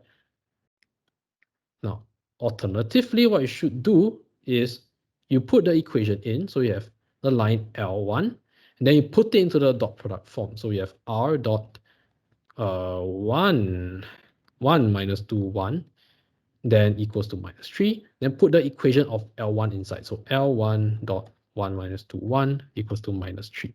And then see whether you can get a value of lambda or mu, whatever parameter you put for your line. All right, so sorry for the confusion early on. I was doing it way too fast and yeah, I forgot what I was doing. All right, so that is the idea of L1 parallel to P, where you just need to prove that the direction vector of L1 is perpendicular to the normal vector, and then you do that.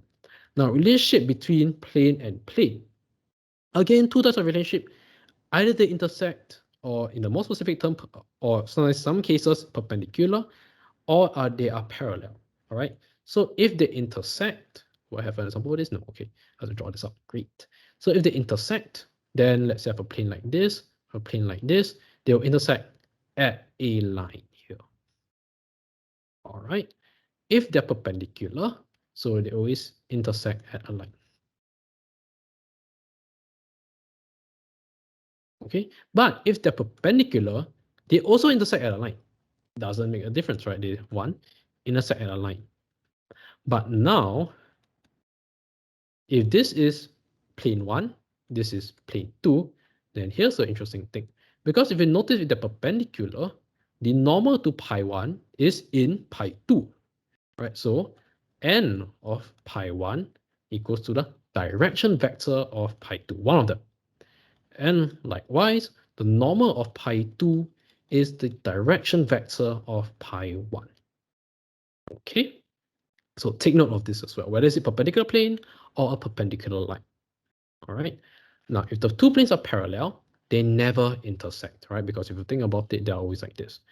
But the thing is, let's say this is pi 4, plane 4, and plane 3. The normals are parallel. So the normal to pi 3 is parallel to the normal of pi 4, such that the normal of pi 3 equals to it's basically a scalar multiple of the normal of pi 4. Can be k any value except for 0. All right, so there is a relationship between plane and plane. Another thing you need to know is that the distance between two planes only exists if they're parallel. So here, distance between two planes is greater than 0. For intersecting or perpendicular planes, basically intersecting planes, distance equals to 0. All right, same thing for our lines and plane actually, which I've got to go through. If the lines intersect the plane, the distance is 0, right? Because they intersect at a point, so the distance there is 0. But if they're parallel to the plane, then the distance is bigger than 0. So you then have this question. The two planes P1 and P2 is given by the equations 2x plus y equals to 1 and ax plus ay plus z equals to 4.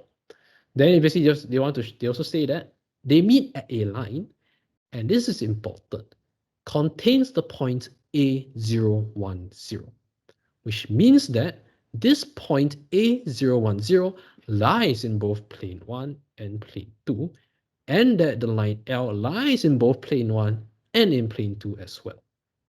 All right, so to show that A equals to 4, let's look at plane 2, right, which is AX plus AY plus Z. And you know that if point A lies in both planes, therefore 010 dot A81 equals to 4. From here, you just know that A equals to 4. Right, easy, proof, done.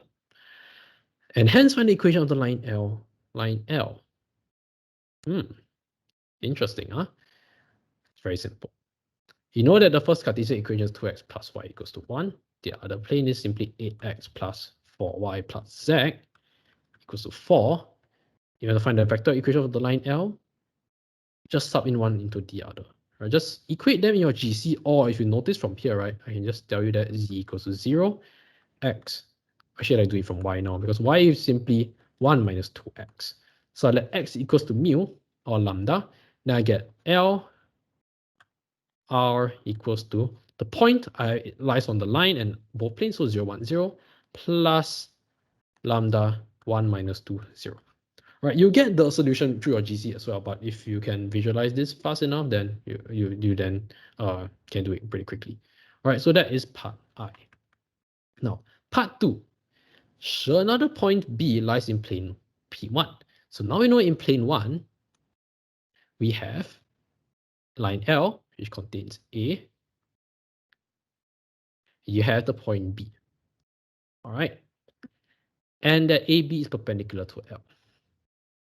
So that AB is parallel to 0, 0, 1. Now that is interesting. So let's take it easy. All right.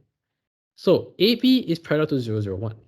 You know that AB is perpendicular to L. Right? So that's one vector.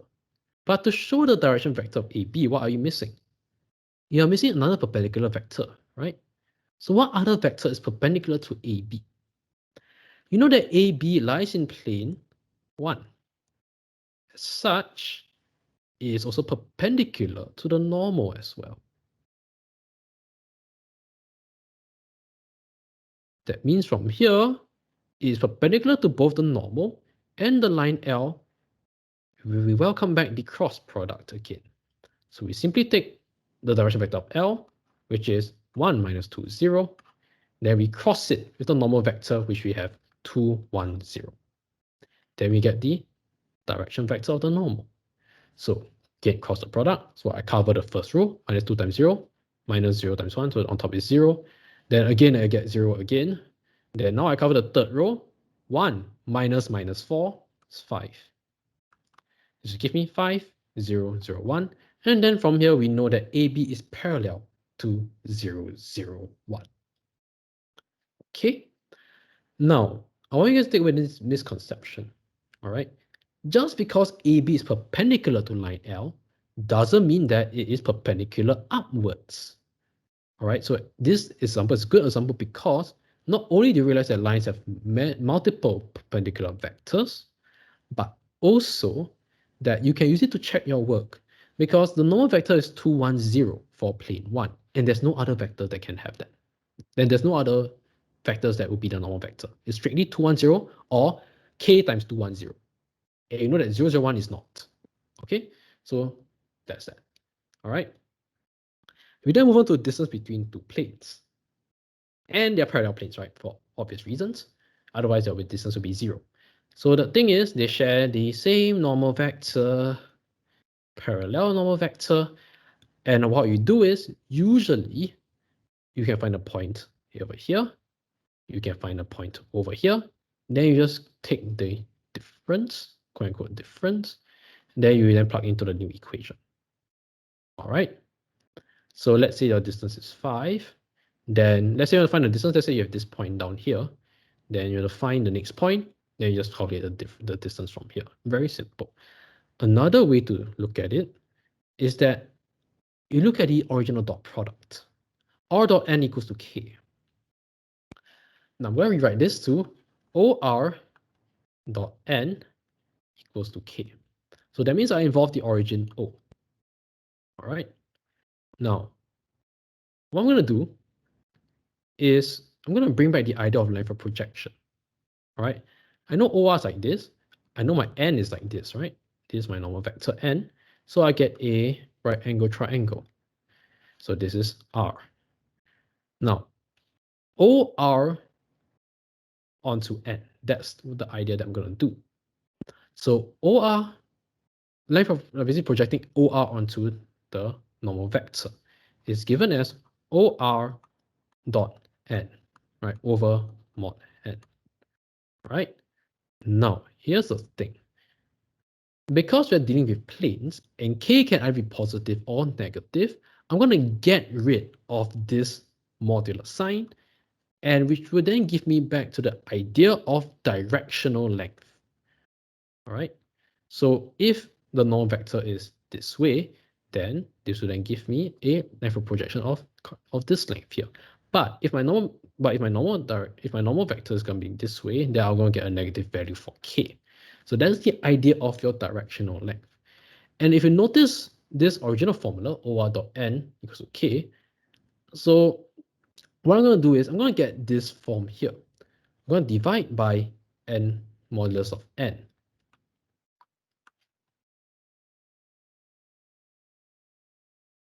And here we go.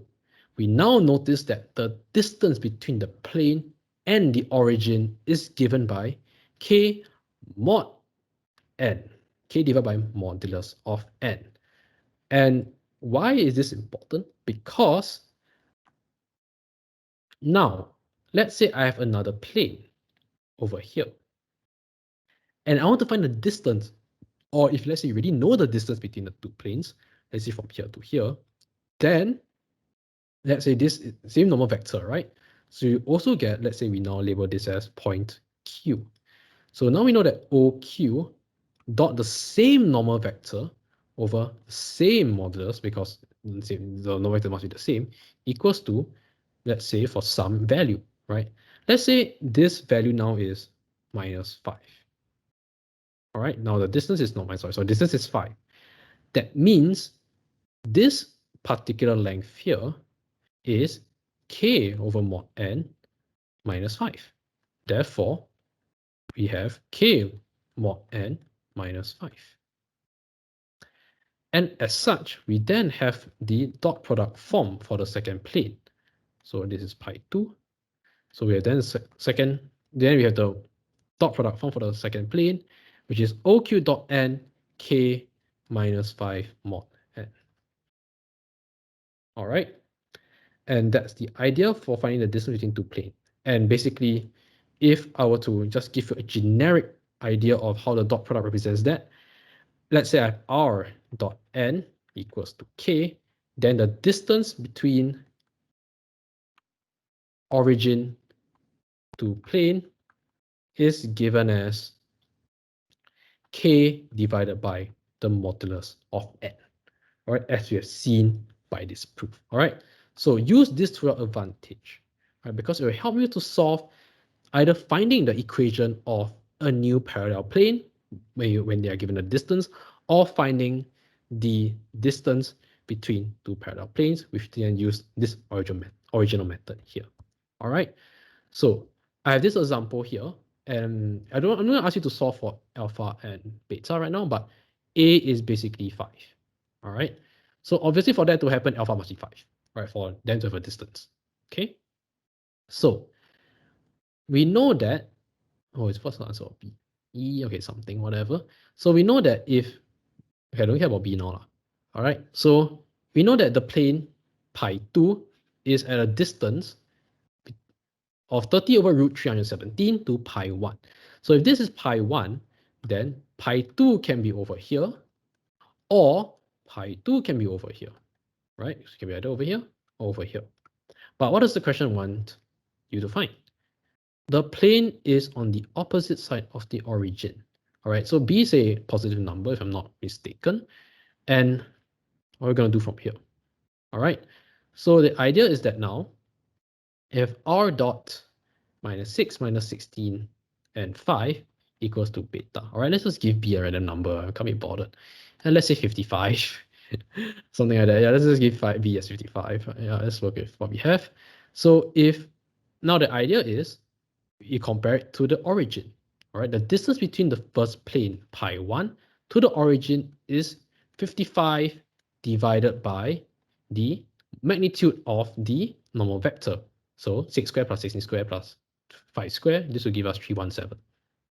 Okay, 36 plus 256, that's 292, yeah, so 317. All right, so distance between pi 1 to origin is 55 root 317. That means if you want, actually is it even 30, 55, wait. Nah, let's not use 55 or then this will be bugged. Let's say 25, fine. Oh, adapting, all right? So 25 root 317. So if the planes are at 30 over root 317 units apart, that means compared to the origin, pi 2 must either be minus 5 over root 317 or, so it's 55 over 317. Right? Because this is the idea, right? The idea is that if the normal lines are parallel, they can be shifted in anywhere, right? Let's say this is the origin here. Then pi 1 to origin is this distance, and it must be a normal distance, right? Because as you've seen from just now, we used the length of projection, where we projected OR onto the normal vector. Same thing for pi 2, where we just go along this direction vector now. But now from here to here is 30 root 317. Here is possibly also 30 root 317. And because from here to here, this here to here is 25 root 317.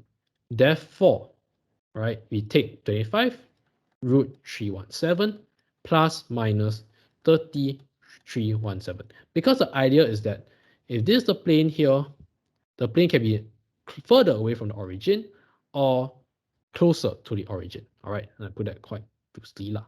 All right, so either the plane pi 2 is away from the origin more or gets closer to the origin. So in this case, what you get is minus 5 root 317 or 55 root 317. And we will take the negative answer because it is the opposite side of the origin. The minus direction, the minus value, indicates that it is going in the opposite direction of the normal, with the idea that the distance is measured with a direction, just like your displacement. All right. So therefore, the equation of pi 2 is simply r dot n, so r dot minus 6 minus 16, 5 equals to, here's the thing, minus 5. Why? Because if you recall, the distance between origin to the plane is the value k over mod n. So if the distance is minus 5 over root 317, the k value is minus 5 over root 317 times the modulus of the normal vector, which is root 317. So basically 5 minus 5 over root 317 times root 317 give you back minus 5. All right. So in this case, we are interested in this answer here. Okay. So that is the idea of planes. Distance between a plane and a plane. I've got 2 more items. Oh, it's about 2 hours. Great. So the distance between a plane and point and line, very simple, really, goes back to the idea. So I have a plane, let's say I have a line here, and let's have a point line. It's actually the same idea. Okay. And I want to find the distance between the plane and the line. Again, we use the normal to the plane because it's the shortest distance, it's the perpendicular distance. As such, we're always looking at the right angle triangle. But this time round, it may look like the opposite side. But take note of what you have. You have the n vector and you have the exact vector. How to get an exact vector? Very simple. Just take any point you want. So just find any point A that you like. Get this point, you can define this vector here. Let's just label this as alpha. All right. So pick any point that you like on A. So pick any point. You get an exact vector. Then now you realize that it's not the opposite vector. It's actually the adjacent vector because the theta is right here. All right, because you're now shining the light this way, not from the top anymore. All right, so this is the light. So to find the distance between plane, point, and line is basically your length of projection, a dot n over n. Okay, very simple, right? Now, we then have this question again. So it is slightly more difficult because now they tell you that the distance from B from plane 2 is 5 units. So we know that we have plane 2 and we have B here. They tell you that, oh, this is 5 units. We have the normal vector here. So what do you do here? First, find a point on the plane, right? Now, this time around, you know that A lies on the plane. Therefore, you just use back A again. So we have 0, 1, 0. Anyways, you've already found that AB, right, is parallel to 0, 0, 1. So what's the exact vector of 0, 0, 1? In fact, that's the point. They want you to find that vector. So, very simple. If AB is parallel to 0, 0, 1, that means it is of the form of lambda 0, 0, 1. You have the normal vector of 8, 4, 1. Right?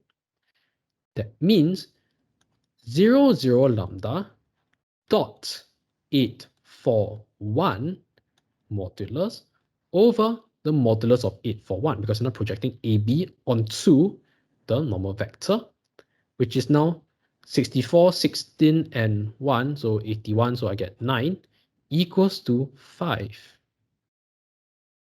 And I therefore, on top, I will get lambda mod lambda equals to 45. As such, lambda equals to plus minus 45.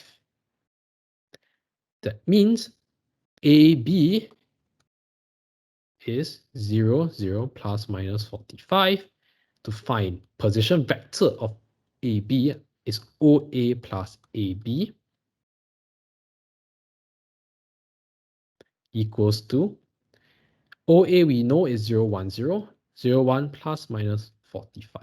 So these are the two possible position vectors of point B. All right.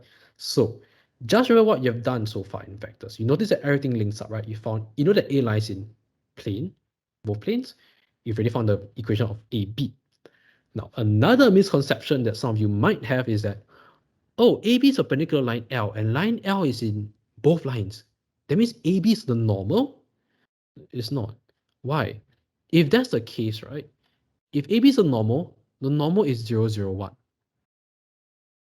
But then the normal here is 8, 4, 1. So 8, 4, 1 versus 0, 0, 1.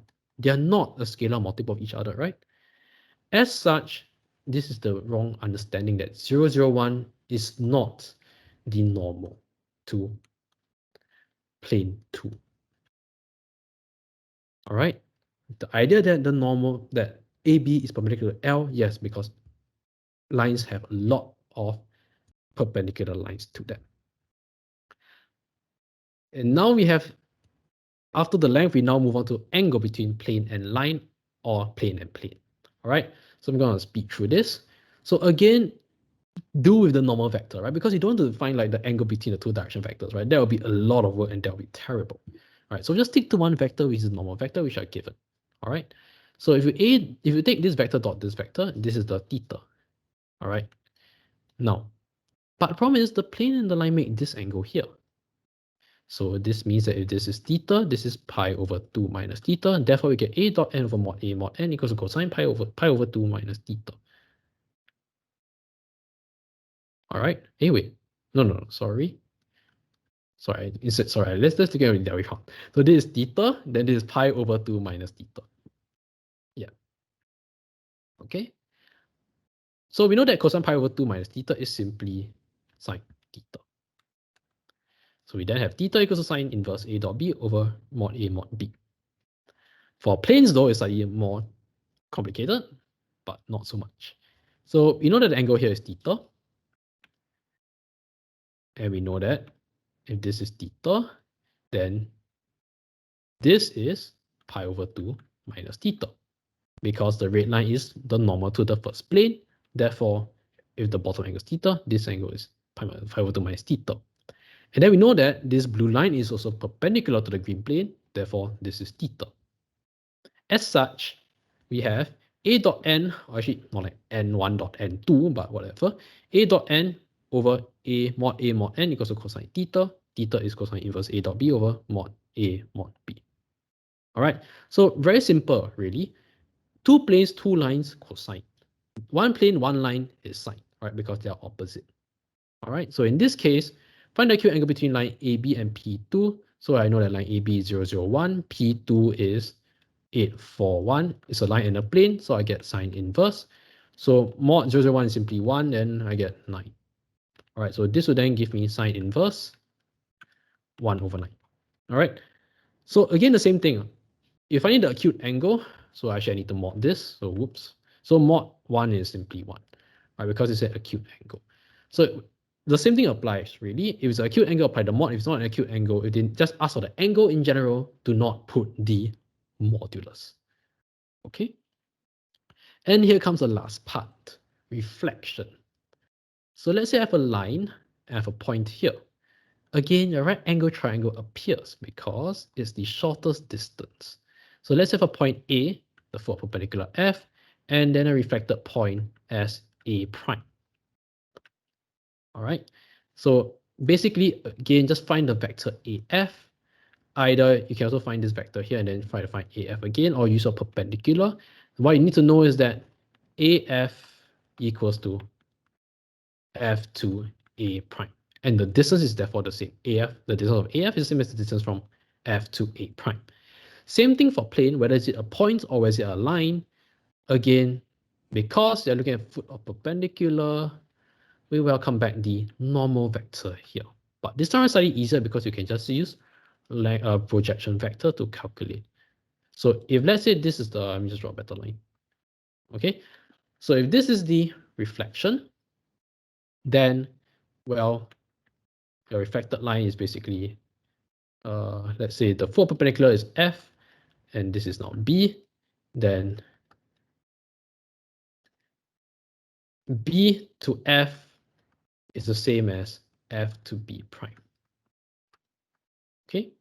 And the idea is that here just use projection vector. Here you just use, well, you can use projection vector as well, but you need to do some manipulation, or you use the dot product perpendicular thing. Okay. So last question of the day, I think, yeah. I probably won't get you to do it because now it's like 10 something already. Yeah, my bad. It's 10 o'clock. Okay. Overshot. Lol. Alright, so we just ignore the first 4 parts. We've already done like 1 already. So just ignore the first 4 parts. We have to get part 5. So find the vector equation of the line of reflection of L1 into P. So you know that L1 is like this, and then P, right? It's like this. We know that L1 and P have no point in common. So here's the thing. So it means that L1 is parallel to P. So how do we do it? So we kind of need to find the distance between L1 and P, which is right here. So, well, it's interesting. Yeah, all right. So to find the distance between L1 and P, you have the point in, just find any point in L1, then find the point here. Then you just get this distance here, which we know that is a normal vector.